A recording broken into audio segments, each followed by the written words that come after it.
Hello everyone. This video is a sort of highlight reel / showcase of the videos I've made over the course of one of my classes. For a while, I struggled to decide what I would do for it, since none of my videos really lend themselves to dynamic montages, but I eventually decided on this. I'm going to go over each video I made for this class and show a few shots from each of these videos that I really like. I'll commentate on them, giving my thoughts on both the video itself and the process of making it, reflecting on them as I do. I'll start with the first video I made for this class, a day in the life montage. As plain as it is, I think I did a decent job of it. I was mostly trying to regain my bearings when it came to using Premiere as an editing software, since it had been a few years since I last used it. I really like a few of the shots I did, namely the time-lapse, coffee machine, and the sandwich scene. The hardest part of the video was honestly figuring out what on earth I would use for footage, given that I don't do much on a day-to-day basis. I eventually figured it out, as you can tell by how the video exists. If there's one thing this assignment taught me, it's to always do extra takes of every shot. The sandwich shot, even though I like it, could have looked better had I done additional takes. I would later overcorrect on later projects by shooting the same scene dozens upon dozens of times in a row to get the perfect take. My next video was using stock video and audio. There's not too much to say about it. In fact, there's so little to say about it that I'll go ahead and loop in the other two videos that I have little to say about, the alter ego video and the emerging tech video.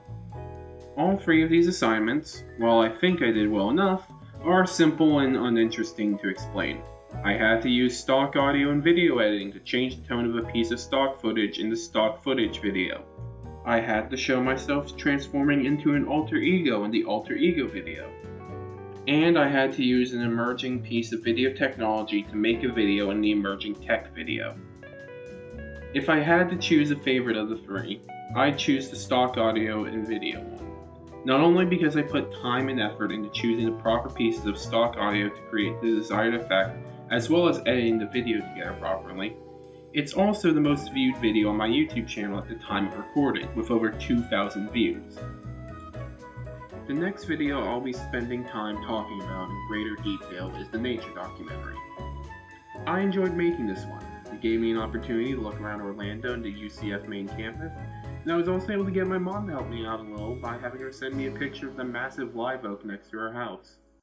There are a couple of shots that I really enjoyed filming, namely the shots from the top floor of the parking garage. The research process was also enjoyable. I really enjoyed learning more about the trees that I had spent most of my life surrounded by.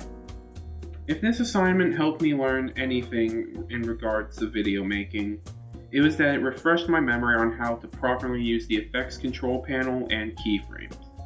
Without that, the video wouldn't look as good as it does.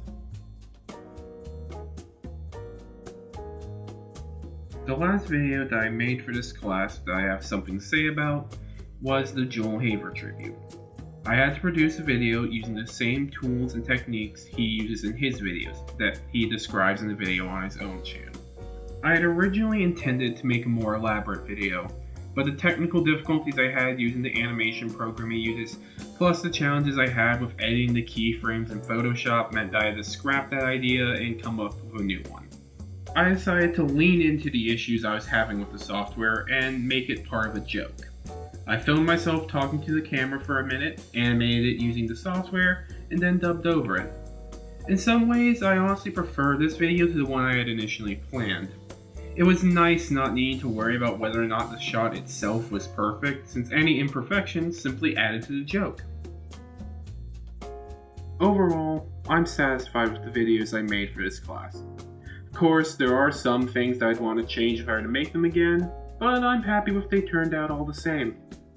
I think I grew a lot as a video creator over the course of this class, and I hope this video, along with the rest of my work, shows that. I'll probably keep making videos. I really enjoy making them, and I'll continue to grow as I do. Thank you for watching.